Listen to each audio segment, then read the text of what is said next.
जय हिंद प्यारे बच्चों।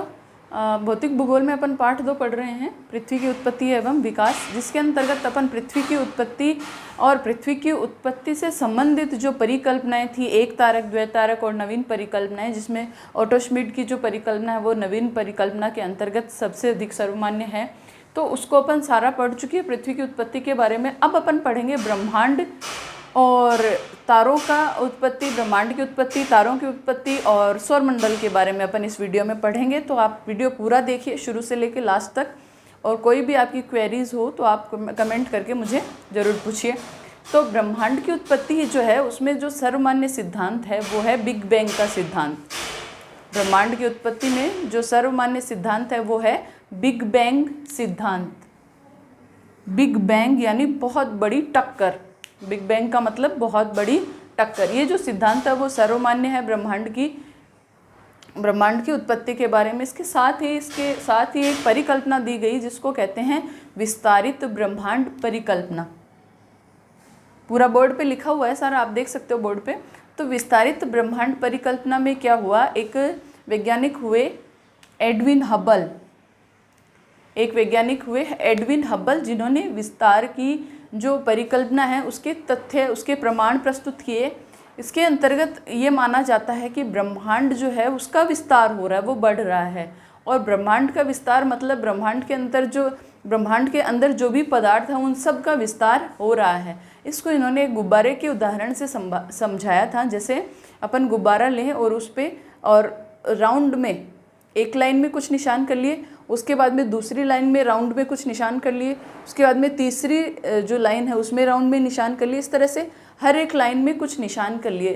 फिर अपन ने गुब्बारे को फुलाना शुरू किया। तो होता क्या है, जैसे जैसे गुब्बारा फूलता है वैसे वैसे वो निशान भी क्या होंगे, एक तो उनके बीच की दूरी बढ़ जाएगी। जैसे 2 लाइन है उनके बीच की दूरी है वो बढ़ जाएगी, प्लस वो जो निशान है वो भी क्या हो जाएंगे, बड़े हो जाएंगे। तो कुछ ऐसे प्रमाण मिले जो ये सिद्ध करते हैं कि जो अब वो निशान है वो अपन ब्रह्मांड में जैसे आकाश गंगाएं हैं उन सबको मान सकते हैं, पर कुछ ऐसे उदाहरण भी सामने आए जिससे ये प्रूव हुआ कि निहारिका है या आकाश गंगा है, उनकी लंबाई या उनका मान तो नहीं बढ़ रहा, उनके बीच की दूरियां तो नहीं बढ़ रही। तो कुछ हद तक वो उदाहरण जो है वो उस पर फिट बैठता है, कुछ हद तक वो नहीं बैठता, यानी सर्वमान्य उसको नहीं माना जा सकता। परंतु फिर भी वर्तमान में अगर अपन देखें तो विस्तारित ब्रह्मांड परिकल्पना है वो काफ़ी हद तक सही है कि ब्रह्मांड का विस्तार हो रहा है। तो ये परिकल्पना किसने दी थी, एडविन हबल ने। और अब बिग बैंग थ्योरी क्या है, बिग बैंग थ्योरी में क्या हुआ कि कुछ छोटे गोलक हैं जो बहुत अधिक गर्म हैं, बहुत अधिक छोटे हैं, बहुत अधिक छोटे हैं, बहुत अधिक गर्म हैं, और उसके बाद में उनका घनत्व यानी भारी बहुत ज़्यादा है। उनके आकार के आधार पर अगर उनका घनत्व देखा जाए तो वो बहुत अधिक है। तो आरंभ में वे सभी पदार्थ जिनसे ब्रह्मांड बना है उनको क्या कहा गया, गोलक।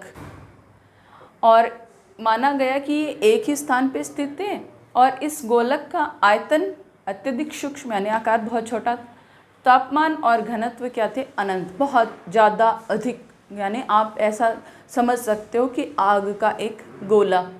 उसके बाद में बिग बैंग की प्रक्रिया हुई, यानी भीषण विस्फोट हुआ, उस पदार्थ में भीषण विस्फोट हुआ और उसकी जो ऊर्जा थी वो पदार्थ में परिवर्तित हो गई। यानी वो बहुत छोटा है, गोला है और आग का गोला है, तो अपन उसको ऊर्जा ही कह सकते हैं एक तरह से। फिर जब उसमें विस्फोट हुआ तो ऊर्जा क्या हो गई, पदार्थ में बदल गई, यानी उसके टुकड़े हुए, उनका तापमान क्या हुआ, कम हुआ, तो उसमें दिखने लग गया कि कुछ पदार्थ है। तो उसके बाद में क्या हुआ कि तापमान है वो 4500 केल्विन तक गिर गया, 4500 केल्विन तक तापमान है वो काफ़ी गिर गया।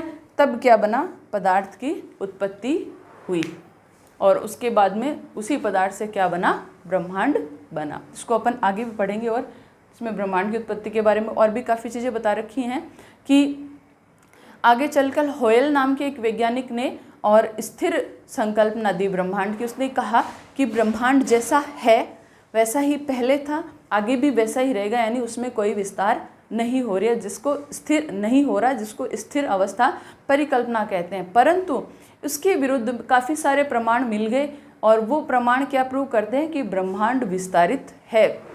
तो ज़्यादातर यही परिकल्पना मानी जाती है कि विस्तारित ब्रह्मांड परिकल्पना मानी जाती है कि ब्रह्मांड का विस्तार है वो हो रहा है। तो ये सारा मैंने आपको बता दिया है, इसको अपन एक बार पढ़ लेते हैं कि ब्रह्मांड के विस्तार का अर्थ है आकाश गंगाओं के बीच की दूरी जो है वो बढ़ रही है।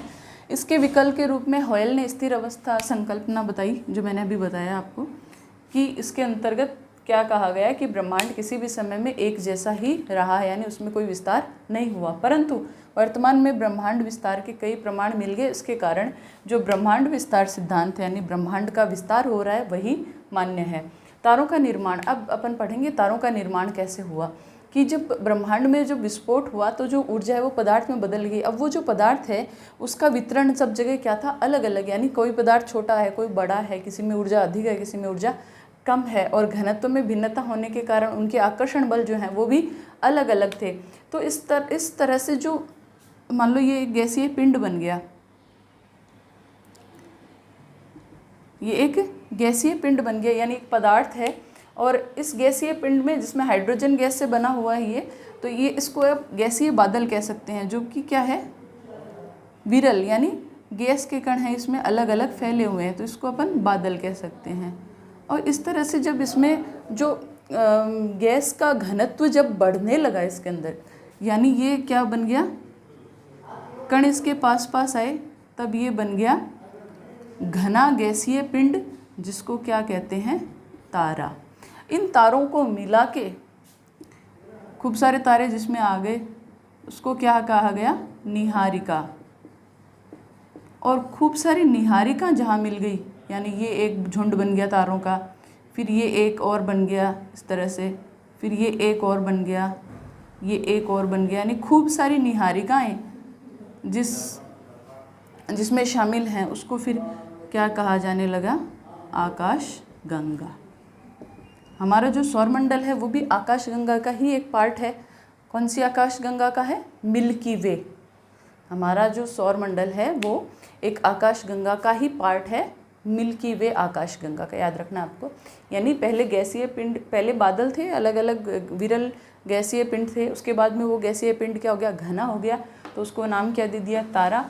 और खूब सारे तारे मिलके निहारिका बनाने लग गए, और निहारिकाएं जब खूब सारी शामिल हुई, यानी खूब सारे असंख्य तारों का जब समूह बना, तो वो क्या कहलाने लग गया, आकाश गंगा। ये सारा इसके अंतर्गत लिखा हुआ है, आप इसको बोर्ड से टैली करके इसके नोट्स बना लीजिए। इसमें कुछ अगर समझ में नहीं आए तो आप उसमें कमेंट के थ्रू मुझे पूछ लीजिए। तो ब्रह्मांड और तारों की उत्पत्ति के बारे में बाद में अब अपन पढ़ते हैं सौरमंडल, जो कि कौन सी आकाश गंगा का पार्ट है, मिल्की वे का।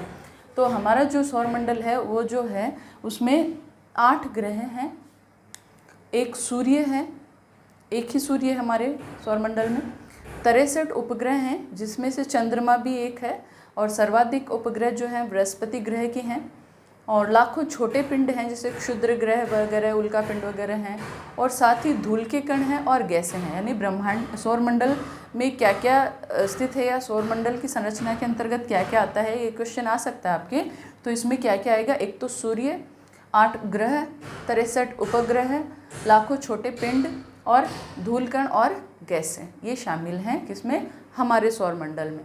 अब जो 8 ग्रह हैं वो जैसे उनके नाम हैं, जैसे सूर्य है,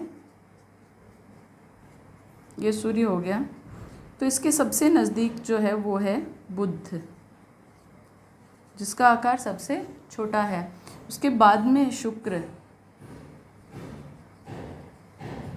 फिर तीसरे नंबर का ग्रह है हमारे पृथ्वी, जो कि अपन पहले पढ़ भी चुके हैं। उसके बाद में है मंगल।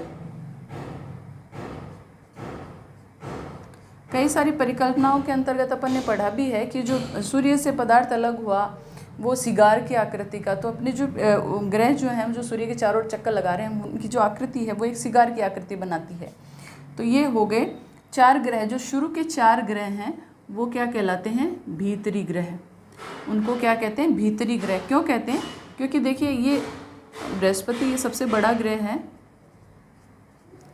बृहस्पति और मंगल के बीच में, बृहस्पति और मंगल के बीच में क्षुद्र ग्रह पाए जाते हैं। बहुत छोटे छोटे ग्रह हैं, उनको क्या कहते हैं? क्षुद्र ग्रह, जो कि मंगल और बृहस्पति ग्रह के बीच में पाए जाते हैं। तो इसी से इनका विभेदन कर दिया है कि जो इधर वाले जो ग्रह हैं वो तो हो गए भीतरी ग्रह, और इधर जो ग्रह हैं वो सारे क्या हो गए? बाहरी ग्रह। तो एक तरह से ये इनका अंतर हो गया कि शुरू के जो 4 ग्रह हैं वो तो कहलाते हैं भीतरी, और बाहर के जो 4 हैं वो बाहरी ग्रह। तो बृहस्पति इनमें सबसे बड़ा है, उसके बाद में फिर से इनका आकार थोड़ा छोटा होने लग जाता है। ये शनि आ गया, ये अरुण, और ये वरुण, जो कि सूर्य से सर्वाधिक दूरी पर स्थित है। अब ये जो ग्रह हैं, जो भीतरी ग्रह हैं, भीतरी जो ग्रह हैं वो किससे बने हुए हैं? शैल और धातुओं से। भीतरी जो ग्रह हैं वो शैल और धातुओं से बने हैं, शैल और धातुओं से। और इनका आयतन कम है, यानी इनका आकार छोटा है, परंतु घनत्व अधिक, यानी भारी हैं। आयतन कम है और घनत्व अधिक है। वैसे भी जिसका आकार छोटा होता है उसका घनत्व अधिक होता है, यानी द्रव्यमान और डी यानी घनत्व जो है एक दूसरे के इनवर्स प्रोपोर्शनल हैं, यानी व्युत्क्रमानुपाती हैं। और इनको क्या कहते हैं? पार्थिव ग्रह। जो ये भीतरी ग्रह हैं इनका अन्य नाम क्या है? पार्थिव ग्रह, यानी पृथ्वी। अभी अपन ने शुरुआत में पढ़ा था कि पृथ्वी जो है वो पार्थिव ग्रह है, और गोल्डीलॉक्स पेटी के कारण इस पर जीवन संभव है, क्योंकि यहाँ जल है वो द्रव्य रूप में पाया जाता है। तो अन्य जो पार्थिव ग्रह हैं उन पे भी खोज की जा रही है कि इन पे भी गोल्डीलॉक्स पेटी की जो अवस्था है वो पाई जाती है या नहीं। अगर पाई जाती है तो वहाँ भी जीवन संभव हो जाएगा। चंद्रमा पे जैसे खोज चल रही है इसकी। और शेष जो ग्रह हैं, यानी बाकी जो 4 ग्रह हैं वो कहलाते हैं जोवियन। जोवियन का मतलब होता है बड़े आकार का। जोवियन का मतलब बृहस्पति भी होता है। तो बृहस्पति के समान ही ये सारे ग्रह हैं जो बड़े आकार के हैं, जो हल्के हैं परंतु बड़े आकार के हैं, क्योंकि ये गैस से बने हुए हैं। तो जैसे कहते हैं ना मोटा आदमी थोड़ा थुलथुल होता है, तो वो गैस से बने हुए ग्रह हैं, बड़े आकार के हैं। ये धातु से, शैल से बने हुए ठोस हैं, छोटे आकार के हैं। अब उसके बाद में इनके जो आकार का जो वर्णन अपन ने किया, इसको अपन और भी अंतर पे समझ सकते हैं कि क्यों ऐसा क्यों हुआ कि ये ग्रह छोटे हो गए और ये ग्रह बड़े हो गए, ऐसा क्यों हुआ। तो इसके 3 कारण अपन ध्यान में रख सकते हैं, जो कि वैज्ञानिकों द्वारा सुझाए गए हैं 3 कारण। उनमें सबसे पहला जो कारण है वो है सूर्य की समीपता। सूर्य की समीपता के कारण, जैसे मान लो बुध है तो सूर्य के काफ़ी समीप है, तो इस पे तापमान क्या होगा? बहुत अधिक, तापमान अधिक होगा। तो तापमान अधिकता के कारण क्या होता है? गैसों का संघनन नहीं हो पाता, गैसों का संघनन नहीं हो पाता। आप सर्दियों में देख सकते हो कि अगर सूर्य नहीं निकलता तो कोहरा है बहुत ज़्यादा दिखता है, पर सूर्य की जैसे ही किरणें पड़ती हैं कोहरा छुमंतर हो जाता है। तो वैसे गैसों का संघनन नहीं हो पाता, किसके कारण? सूर्य की गर्मी के कारण, सूर्य के तापमान के कारण। और जो मान लो वरुण है तो वरुण तक तो तापमान जब पहुँचेगा बहुत कम तापमान पहुँचता है, तो इसलिए वहाँ पे गैसों का संघनन है वो बहुत अधिक है, वो गैसीय पिंड हैं। उसके बाद में सौर वायु के शक्तिशाली होने से गैस और धूल के कणों का उड़ा ले जाना। सौर वायु जो है वो शुरू के जो ग्रह हैं उन पे ज़्यादा प्रभावी है, जबकि बाद वाले जो ग्रह हैं उन पे प्रभावी कम है। इसलिए इन पे जो धूल के कण हैं वो इकट्ठे नहीं हो पाते। उसके बाद में पार्थिव ग्रहों के छोटे आकार के कारण, इनका आकार छोटा है, इनका घनत्व अधिक है, परंतु इनका गुरुत्वाकर्षण जो है वो कम है, इसलिए वो गैस को अपनी ओर आकर्षित कम करते हैं, बजाय इसके इनकी तरफ ज़्यादा आकर्षित होती है। इनकी तरफ गैस आकर्षित ज़्यादा नहीं होती, तो अपन इस तरह से ये गैस बाहर निकल गई, यानी इन पे इकट्ठी नहीं है जबकि इसकी ओर इकट्ठी है, तो इनका आकार क्या हो गया? बड़ा हो गया। तो आपको मेनली याद रखना है कि भीतरी ग्रह कौन कौन से हैं, बाहरी ग्रह कौन कौन से हैं, या पार्थिव ग्रह कौन से हैं, जोवियन ग्रह कौन से हैं, या फिर पार्थिव ग्रह और जोवियन ग्रहों में मुख्य अंतर बताइए। तो सारी चीज़ें आप इनमें अंतर के अंतर्गत आप बता सकते हो। तो ये टॉपिक अपना कंप्लीट हो गया सौरमंडल का। तो यहाँ तक आपको कोई चीज़ नहीं समझ में आती है? हाँ, एक बीच में एक टॉपिक था ग्रहों का निर्माण। तो जो अपन ने पृथ्वी के लिए जो ऑटो श्मिड परिकल्पना पढ़ी थी, जिसमें चपटी तश्तरी के रूप में ग्रहों का निर्माण हुआ था, वो परिकल्पना ही ग्रहों के निर्माण में सर्वमान्य है। इसलिए अपन उसको पहले पढ़ चुके, इसलिए नहीं पढ़ा, उसको आप किताब से पढ़ लीजिएगा।